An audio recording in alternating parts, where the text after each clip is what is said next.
Tatum has a couple of 50-point games this season, looking for his first points here tonight.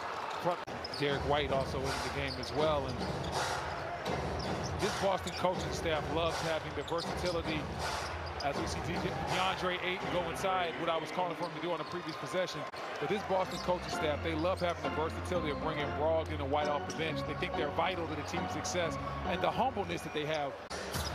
Horford comes in top 10 in the league in three-point shooting, just under 43%.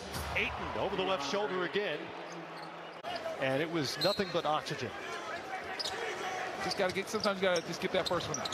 The Bridges mid-range shot falls. Second on Boston with a plus 260 this season. That's fifth best in the NBA. Here's Saric. Three is up, three is down for Phoenix. Phoenix has already knocked down 5 threes in this game. That is more than they hit on Wednesday night against the Hawks when they were 4 of 28. Landale, another mismatch. Another jump hook, and another Suns bucket.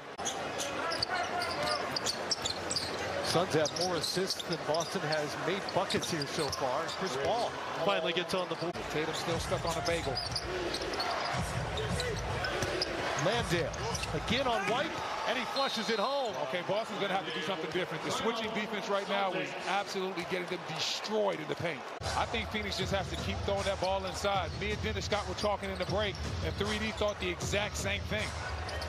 I wish the two of you would stop excluding me from your conversation. Paul knocks down the mid-range. 0 of 2 from three-point range for the number 4 scorer in the NBA. Paul with Brown on his back, hangs and hits. That's a classic Chris Paul move.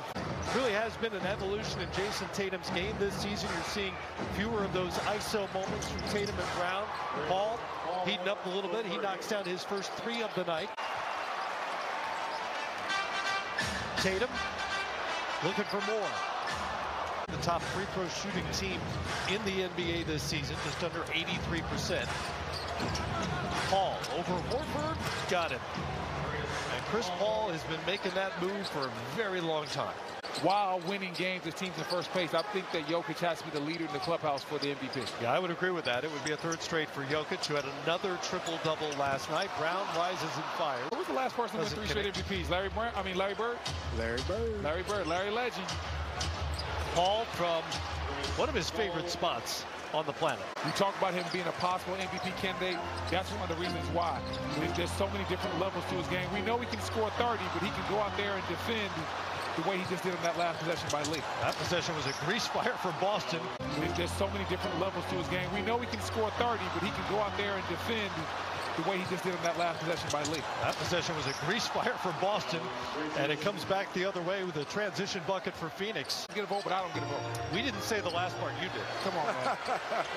I'm about to call my agent. I need better representation. Paul shed White. He gets back to him. Ayton, free throw line jumper, a little farther than that, and he knocks it down.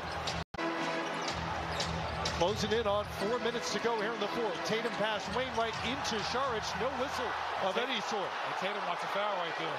That's a big top swing.